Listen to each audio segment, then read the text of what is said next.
반갑습니다. 네, 우리 같이 서로 인사하실까요? 잘 오셨습니다. 네. 여러분 한 주간 평안하셨나요? 여러분 오늘 말씀을 보면 사라가 죽음을 맞이하는 모습으로 본문이 시작되는 것을 보게 됩니다. 127세를 살고 사라가 죽음을 맞이하게 되었습니다.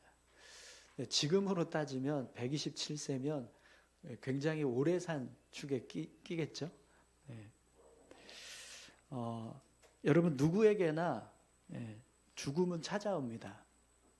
그런데 사실 우리가 죽음을 달갑지 않게 생각을 합니다. 어떤 사람은 죽음을 두렵게 생각하기도 하고 또 멀게 느껴지는 그런 사람도 있을 겁니다. 그래서 대부분의 사람들이 죽음을 좀 멀리 하면서 살려고 합니다. 근데 여러분, 우리 그리스도인들에게 죽음은 새로운 시작이 됩니다. 세상 사람들은 죽음을 끝이라고 말하지만 우리에게는 이 죽음이 하나님 나라에 들어가서 삶을 살아가게 될 시작이 됩니다. 그렇기 때문에 우리 그리스도인들에게 죽음은 끝이 아니라 새로운 시작입니다. 히브리서 11장 16절 말씀에 그들이 이제는 더 나은 본향을 사모하니 곧 하늘에 있는 것이라. 이러므로 하나님이 그들의 하나님이라 일컬음을 받으심을 부끄러워하지 아니하시고 그들을 위하여 한 성을 예비하셨느니라. 아멘. 여러분 우리가 이 땅에서 죽음을 맞이하는 순간 우리는 하나님께서 예비하신 하나님 나라에 들어가서 살게 될 줄 믿습니다. 그렇기 때문에 우리에게는 죽음이 끝이 아니라 새로운 시작입니다. 그래서 여러분 우리 그리스도인들에게는 죽음은 두려움이나 슬픔의 순간이 아니라 기쁨과 감사의 순간입니다. 하나님 나라에 들어가서 삶을 살아가게 될 때 우리의 삶이 어떤 모습이 될지 성경은 우리에게 이렇게 말씀하고 있습니다. 요한계시록 21장 4절 말씀인데요. 모든 눈물을 그 눈에서 닦아주시니 다시는 사망이 없고 애통하는 것이나 곡하는 것이나 아픈 것이 다시 있지 아니하리니 처음 것들이 다 지나갔음이로라. 아멘. 하나님 나라는 사망도 없고 또 애통함도 없고 더 이상 아프지도 않고 그렇게 삶을 살아가게 된다라고 말씀합니다. 그럼 여러분 우리가 그 나라에서 삶을 살아가게 될 모습을 한번 생각해 보시기 바랍니다. 어떠십니까?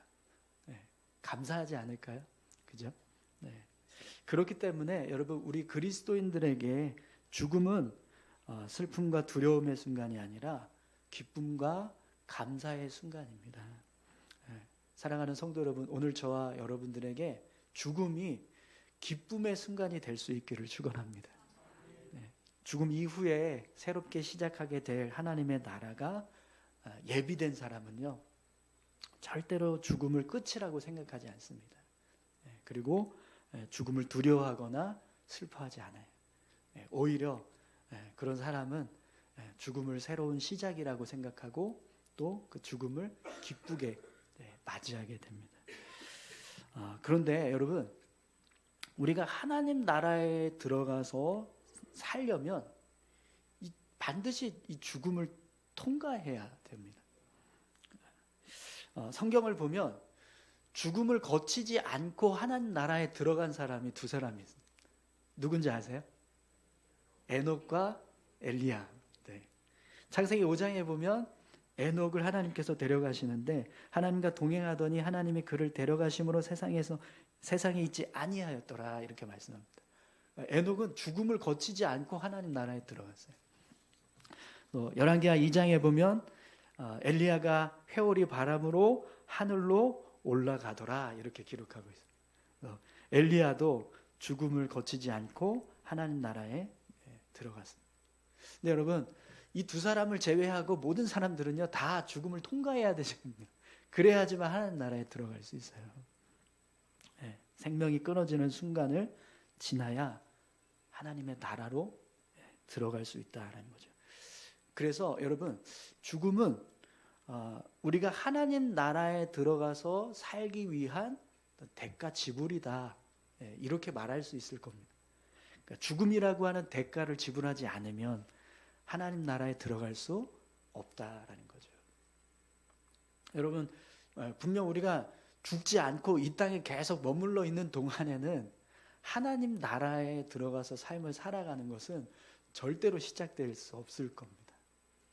물론 이제 우리가 이 땅에서 매일 예수님과 동행하고 하나님과 함께하는 삶을 살면 이 땅에서도 하나님 나라의 삶을 살 수 있다, 이렇게 이야기를 하지만 그런 의미의 하나님 나라가 아니라 정말 성경에서 말하는 하나님께서 예비하신 나라이죠.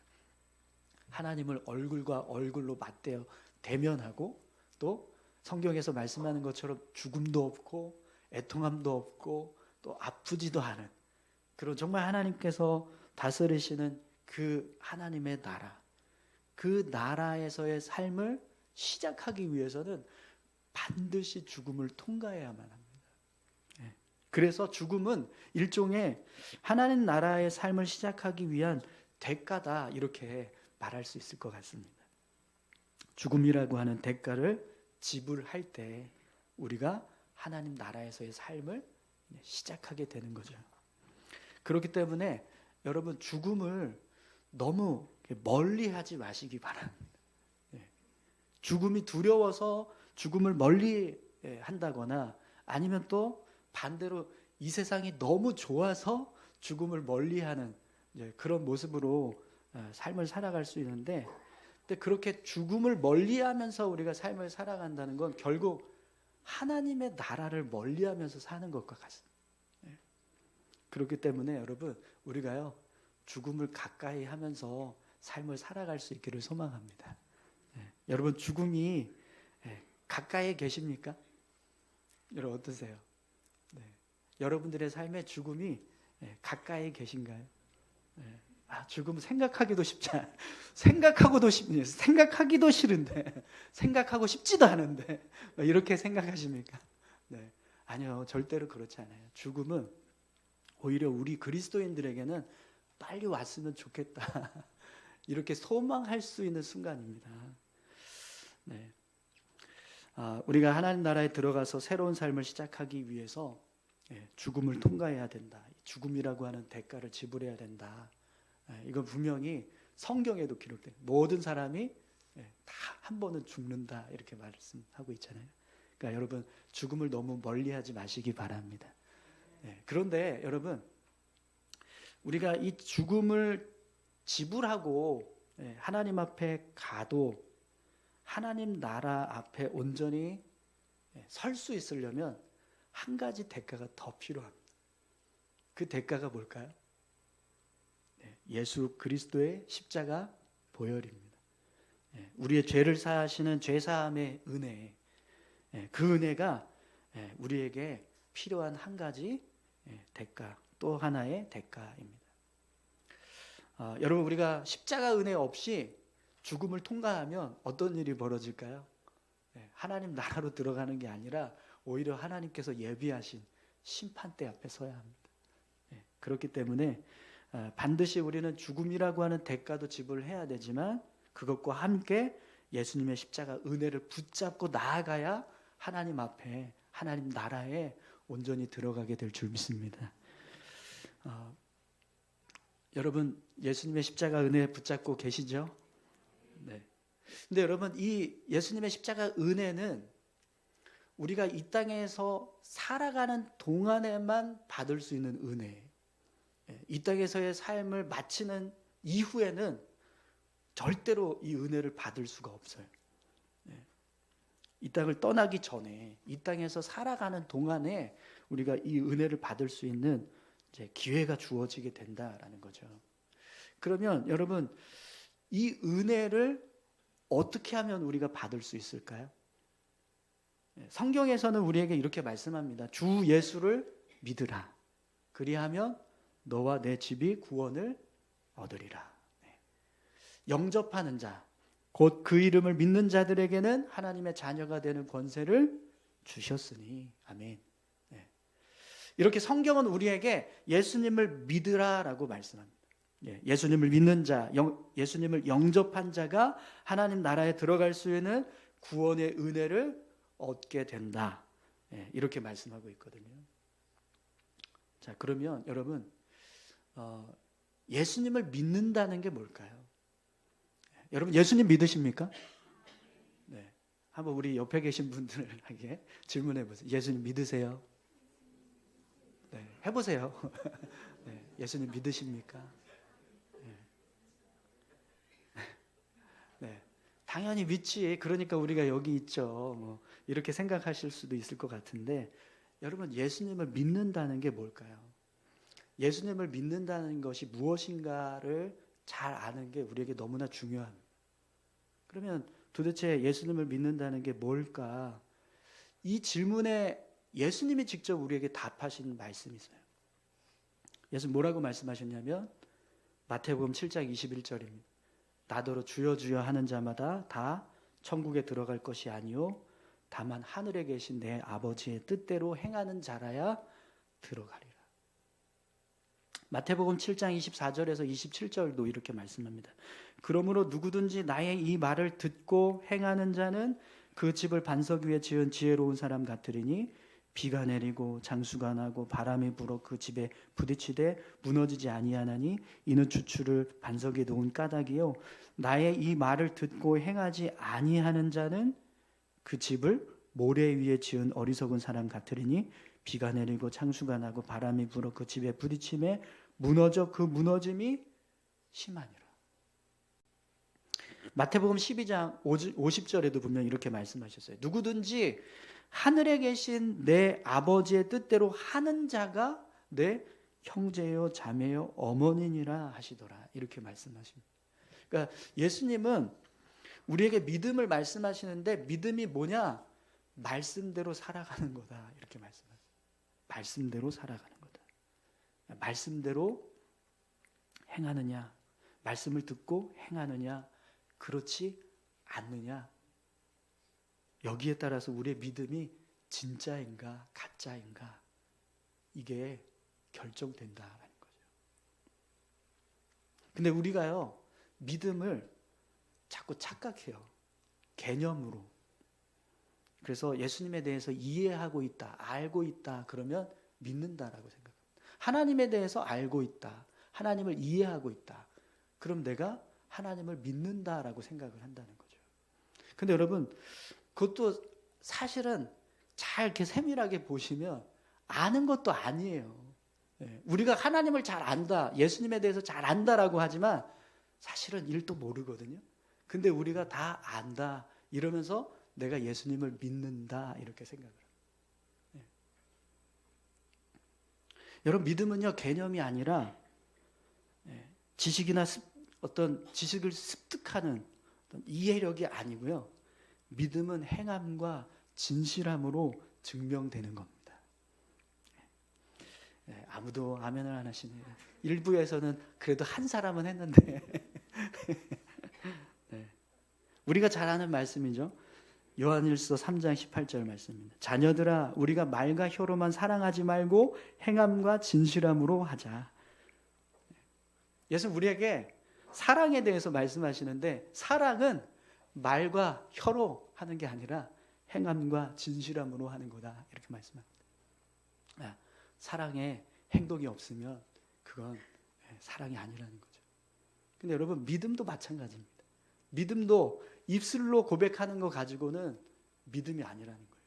정말 믿음의 행동이 있느냐 그걸 통해서 우리의 믿음이 증명된다라는 거죠. 예수님은 믿음을 말씀대로 사는 거라고 강조하세요.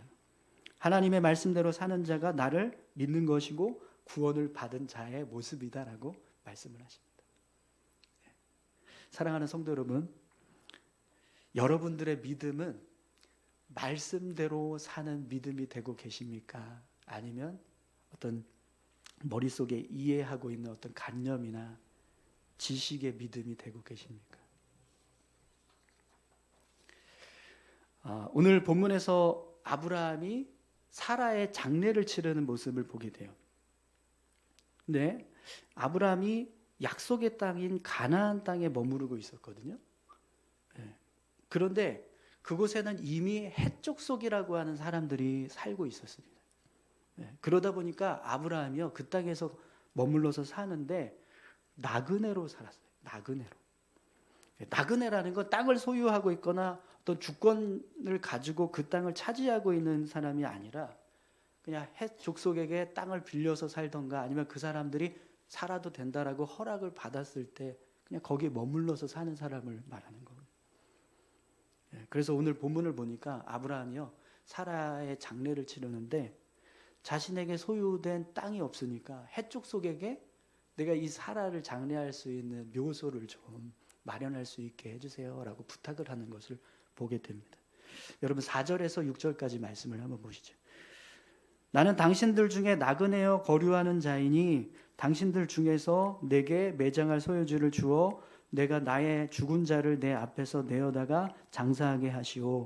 헷족속이 아브라함에게 대답하여 이르되 내 주여 들으소서. 당신은 우리 가운데 있는 하나님이 세우신 지도자이시니 우리 묘실 중에서 좋은 것을 택하여 당신의 죽은 자를 장사하소서. 우리 중에서 자기 묘실에 당신의 죽은 자 장사함을 금할 자가 없으리이다. 아멘.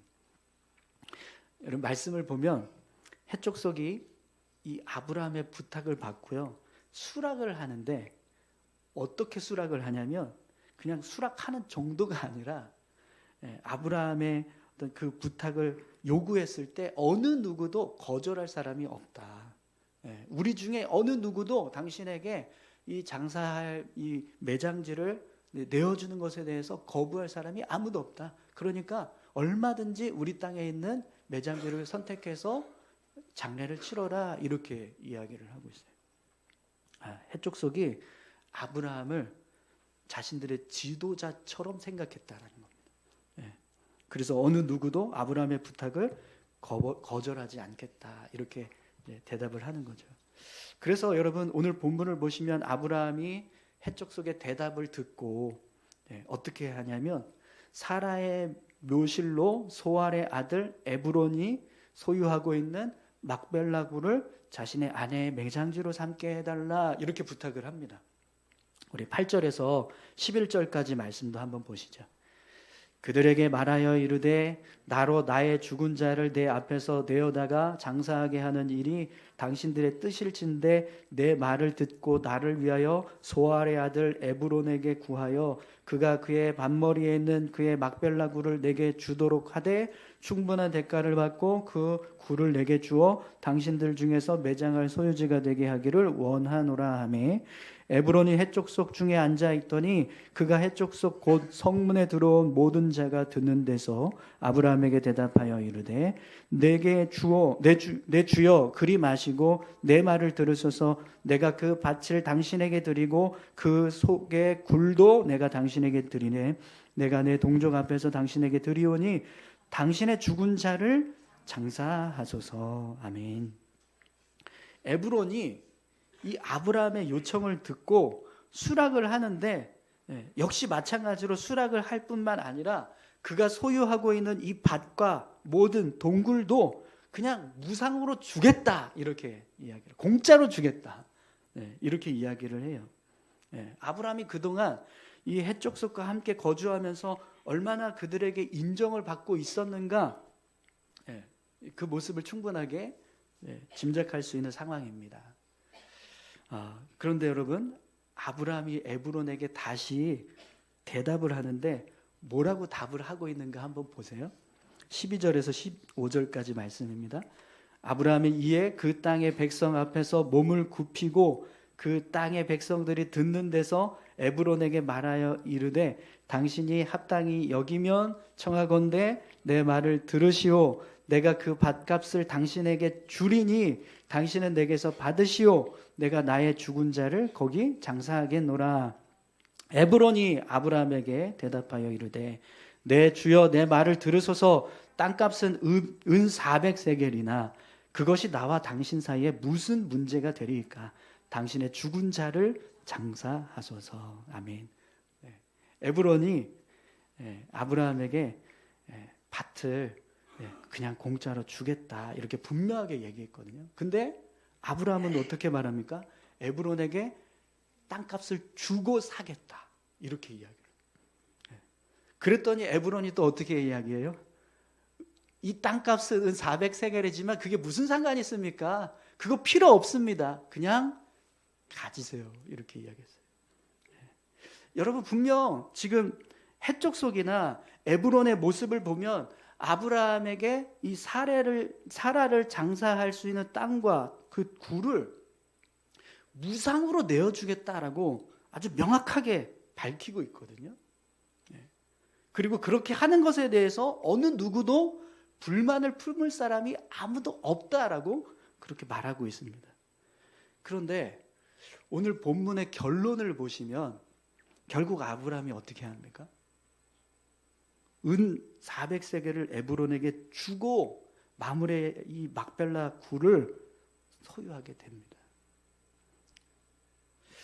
여러분 왜 아브라함이 자신에게 밭과 굴을 거저 주겠다고 하는 이 에브론을 향해서 굳이 값을 치르고 그 땅을 샀을까요? 해적 속이 처음부터 아브라함에게 이야기한 내용을 보시면 아브라함은 굳이 에브론에게 은 400세겔을 주지 않아도 얼마든지 그 땅에 가서 장례를 치를 수 있을 거예요. 에브론도 모든 사람들이 듣는 앞에서 그냥 주겠다라고 아주 명확하게 이야기했기 때문에 아브라함은 얼마든지 이 에브론의 밭과 굴을 자신의 묘지로 사라의 묘소로 삼을 수 있을 겁니다. 그런데 왜 아브라함이 이 밭과 굴을 끝까지 값을 주고 사서 그 매장지를 자신의 소유로 삼았을까요? 여러분 오늘 본문을 보면 이런 말씀이 있습니다. 18절부터 20절까지 말씀인데요. 성문에 들어온 모든 해족속이 보는 데서 아브라함의 소유로 확정된지라. 그 후에 아브라함이 그 아내 사라를 가나안 땅 마므레 앞 막벨라 굴에 장사하였더라. 마므레는 곧 헤브론이라. 이와 같이 그 밭과 거기에 속한 굴이 해족속으로부터 아브라함이 매장할 소유지로 확정되었더라. 아멘. 본문을 보시면 에브론의 밭과 굴이 아브라함의 소유로 확정되었다 이렇게 말씀하는 걸 2번 반복해서 기록하고 있습니다. 네, 여러분 이 확정되었다라고 하는 단어가 무슨 뜻이 되냐면 공식적으로 아브라함의 소유다 이걸 말하는 겁니다. 그러니까 에브론이 이 밭을 무상으로 아브라함에게 주었을 때는 얼마든지 아브라함이 사라의 묘실로 사용을 할 수는 있지만 그러나 그 소유권은 누구에게 있다는 거예요? 에브론에게 그냥 있는 거예요. 그러나 아브라함이 에브론에게 땅값을 지불하고 샀기 때문에 이 땅은 더 이상 에브론의 땅이 아니라 아브라함의 땅이라는 거죠. 근데 여러분 여기에 굉장히 중요한 사실이 담겨집니다. 오늘 본문 4절에 보시면 아브라함이 이 땅에 어떤 모습으로 살고 있다고 했죠? 나그네로 살고 있다 그러죠. 나그네라는 건 언제든지 이 땅을 떠나야 하는 사람인 거예요. 자기 소유가 없어요. 땅이 없기 때문에 언제든지 떠나라 그러면 떠날 수밖에 없는 사람이 나그네인 겁니다. 그런데 아브라함이 그동안 하나님께서 예비하신 가나안 땅, 오늘 본문의 2절을 보시면 사라가 헤브론 곧 기럇 아르바에서 죽음에라고 되어 있습니다. 가나안 땅 헤브론 기럇 아르바에서 죽었다라고 되어 있거든요. 여기가 어떤 땅이냐면 하나님께서 아브라함에게 약속하신 예비된 약속의 땅. 그런데 아브라함이 그 땅에 머무르는 동안에 어떤 모습으로 살았냐면 나그네로 있었다는 거예요. 나그네로. 하나님께서 예비하신 그 땅에 거주해야 될 아브라함이 그 땅을 차지하지 못하고 그냥 머무르는 자로 있었다는 거예요. 그래서 얼마든지 그 땅에서 살고 있는 해적 속이 나가 그러면 그냥 나가야 되는 그런 삶을 살고 있었다라는 거예요. 여러분 이게 이해가 되지 않지 않습니까? 어떻게 하나님께서 예비하신 아브라함에게 너의 땅이다, 너의 기업이다 라고 약속하시면서 주신 땅인데 그 땅에 머무르고 있던 아브라함이 사라가 죽을 때까지 계속해서 나그네로 거기에 머물러 있었냐.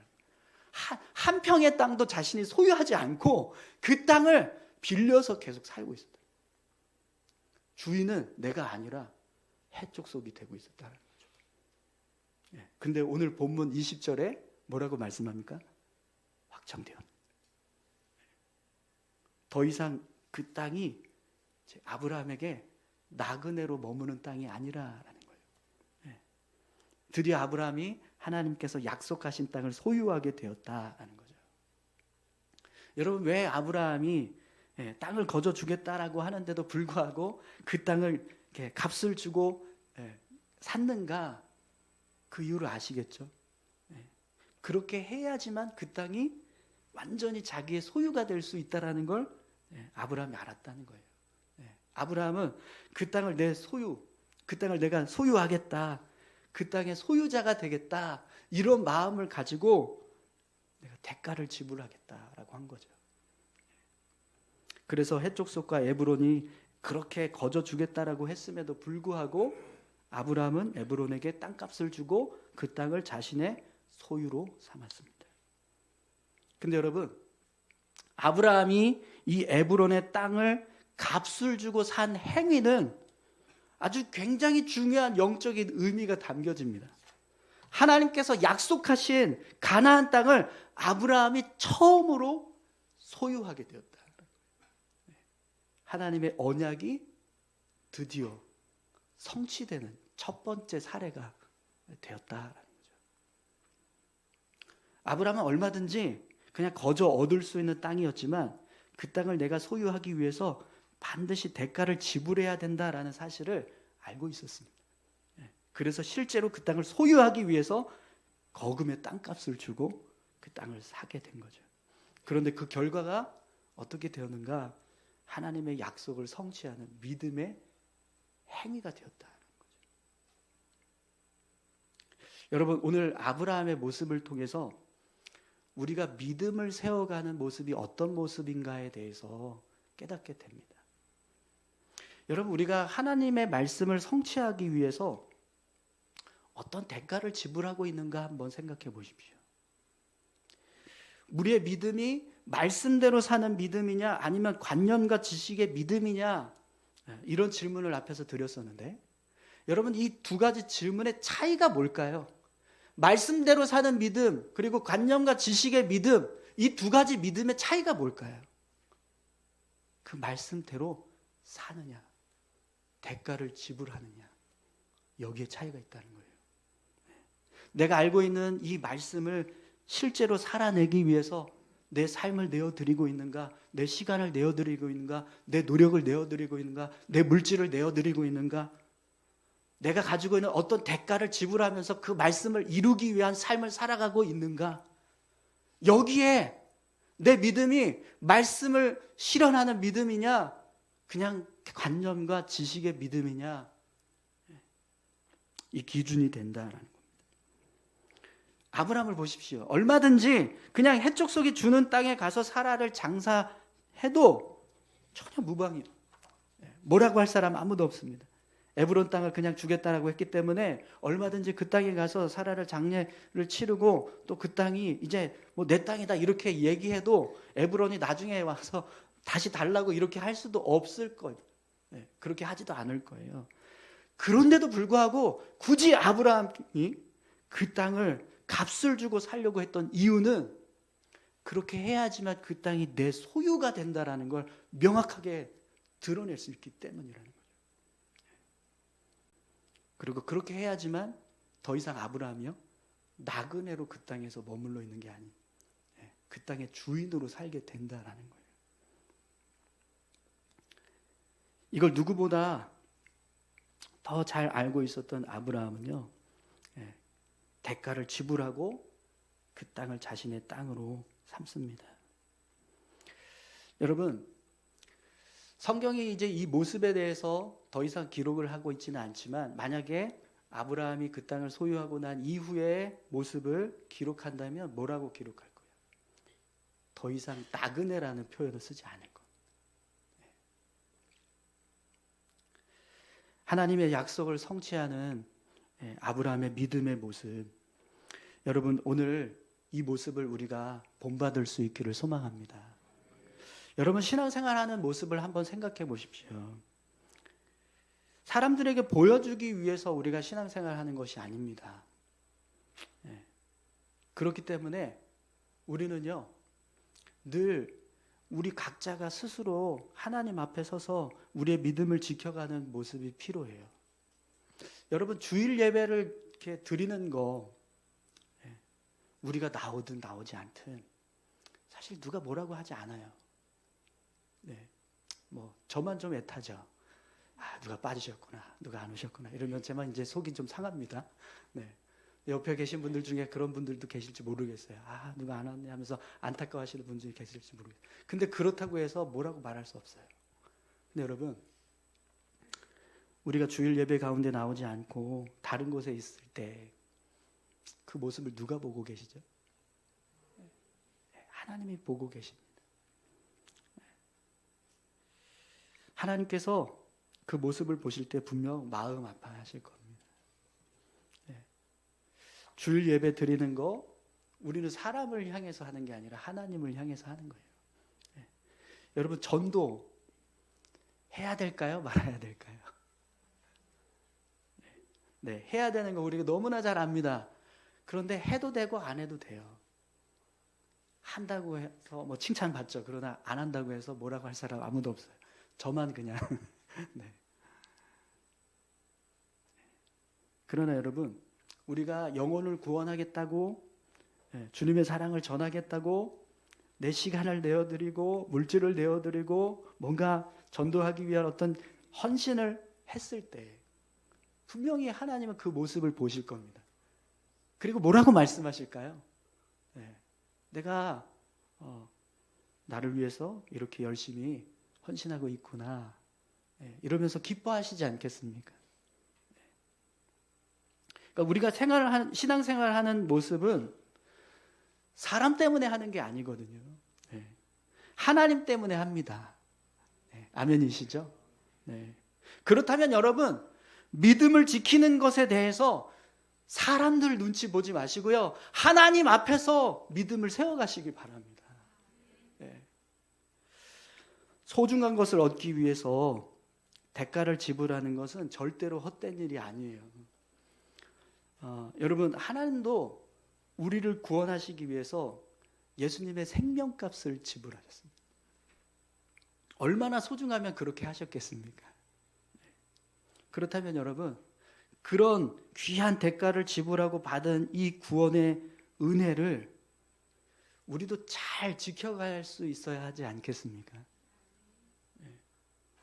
구원의 은혜는 거저 주신 거니까 그냥 뭐 아무렇지도 않게 해도 상관없다, 그래도 될까요?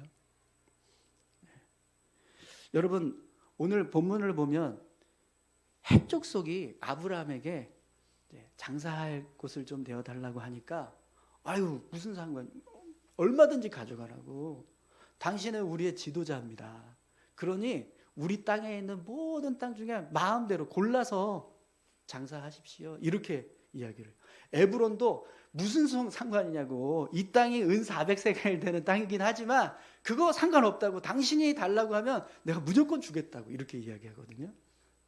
근데 여러분, 사실은 이 모습이 우리가 하나님을 향해서 내어드려야 할 믿음의 모습이지 않습니까? 하나님 우리를 향해서 무언가를 말씀하실 때, 아이고 하나님, 제가 지금 뭐 그런 거 상관없습니다, 이거 은 400세겔이지만 전혀 하나님과의 관계에서 그거 상관없어요, 그냥 하겠습니다, 이게 사실은 우리의 모습이 되어야 하거든요. 근데 우리는 어떻게 하냐면, 이거 은 400세겔이요, 그거 주셔야 내어드릴 거예요. 이렇게 살아간다는 거죠. 하나님, 제가 오늘 전도할 테니까 저 복 주세요. 하나님, 제가 예배하니까 오늘 예배 자리에 나왔어요, 그러니까 저 복 주세요. 일주일 동안 하나님 주시는 힘으로 살게 해주세요. 이러면서 하나님 앞에 우리가 나아간다는 겁니다. 근데 여러분, 그것조차도 우리는요 아까워할 때가 많습니다.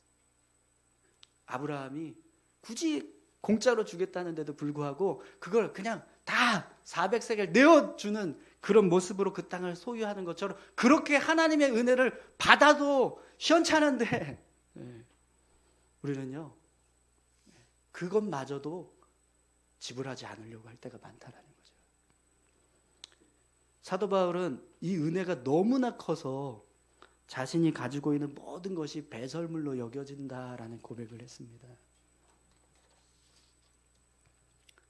여러분, 구원의 은혜 때문에 모든 것이 배설물로 여겨지십니까? 살아가는 성도 여러분, 구원의 은혜를 얻기 위해서, 그 은혜를 잘 지켜가기 위해서 어떤 대가를 지불하고 계십니까? 우리 믿음을 세워가기 위해서 대가를 지불하는 것은 절대로 헛된 일이 될 수 없습니다.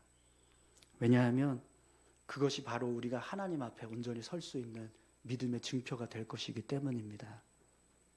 사랑하는 성도 여러분, 오늘 저와 여러분들이 아브라함처럼 믿음을 지키기 위해서, 하나님의 말씀을 온전히 이루기 위해서 기꺼이 대가를 지불할 수 있는 믿음의 삶을 살아가실 수 있기를 축원합니다.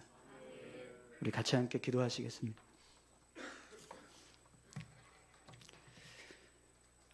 여러분, 사실 대가 지불이라는 말 자체가 어울리지 않는 말이에요. 왜냐하면 하나님께서 우리에게 주신 은혜는 어떤 대가로도 지불될 수 없기 때문이에요. 그럼에도 불구하고 분명 우리가 하나님 앞에 내어드려야 할 그런 삶의 모습이 있습니다. 저는 그걸 대가 지불이라고 표현했는데, 여러분, 그것마저도 우리가 정말 잘 지켜가지 못한다면 어떻게 하나님 앞에 떳떳이 설 수 있겠습니까? 우리 시간에 같이 함께 기도하실 때, 하나님, 주님이 주신 은혜 생각하면 다 드려야 하지만, 하나님, 내가 기꺼이 주님 앞에 내어드려야 할 믿음의 모습, 그 모습 온전하게 드릴 수 있는 삶이 되게 해주십시오. 우리 같이 이렇게 기도하기 원합니다. 함께 기도하시겠습니다. 하나님 아버지, 감사합니다. 하나님, 우리의 삶을 인도하여 주시고 주님 함께 해주시옵소서. 아브라함이 땅을 소유했습니다. 그동안 나그네처럼 그곳에 머물러 있었는데 결국에는 은 400세겔을 주고 그 땅을 소유하게 되었습니다. 하나님께서 예비하신 약속의 땅을 드디어 아브라함이 소유하게 되었습니다. 하나님 아버지, 우리가 믿음을 지키고 우리의 신앙을 이루어가는 모습도 동일한 모습이 되는 줄 믿습니다. 말씀대로 하나님, 우리가 삶을 살아가는 거 그냥 입술로만 고백하는 게 아니라 우리 삶을 내어드리고 우리의 삶을 통해서 온전하게 이루었을 때 그것이 우리의 믿음이 되고 우리의 신앙이 된다는 사실을 우리가 잊지 않게 주님 도와주십시오. 하나님께서 부어주신 은혜를 생각할 때 매일매일 우리의 삶을 전부 내어드려야 할 만큼 너무나 귀하고 값진 은혜이지만, 하나님 우리에게 전부를 내어드라고 말씀하시지 않습니다. 그냥 믿음으로 걸어가며 순종하라고, 우리에게 필요한 은혜들을 하나님 이루기 위해서, 그 믿음의 삶을 온전히 살아갈 수 있게 하시기 위해서 작은 것을 우리에게 말씀하십니다. 하나님, 어떤 것도 우리가 정말 기꺼이 하나님 앞에 내어드릴 수 있는 믿음의 삶이 되게 도와주십시오. 그렇게 주님 앞에 믿음의 대가를 지불하며 살아갈 수 있는 저희들이 되기를 소망합니다. 주님 붙잡아 주시고 함께해 주옵소서. 주님 감사합니다. 하나님 아버지, 감사합니다. 하나님, 우리가 받은 은혜에 사실 헤아릴 수 없을 만큼 너무나 크고 귀한 은혜인 줄 믿습니다. 그 은혜를 지키고 또 온전하게 이루어 가기 위해서 우리가 믿음의 삶을 살아가기를 하나님께서 원하시는 줄 믿습니다. 오늘 아브라함이 대가를 지불하고 밭을 샀던 모습처럼 하나님, 우리도 우리 믿음을 세워가기 위해서 또 말씀을 온전하게 이루어 가기 위해서 우리가 내어드려야 할 대가가 있다면 기꺼이 그 대가를 지불할 수 있는 삶을 살게 하여 주시옵소서. 그래서 우리의 삶이 하나님 앞에 진실한 믿음으로 서가는 그런 귀한 삶이 되도록 우리를 붙들어 주시옵소서. 감사드리며 예수님의 이름으로 기도드립니다. 아멘.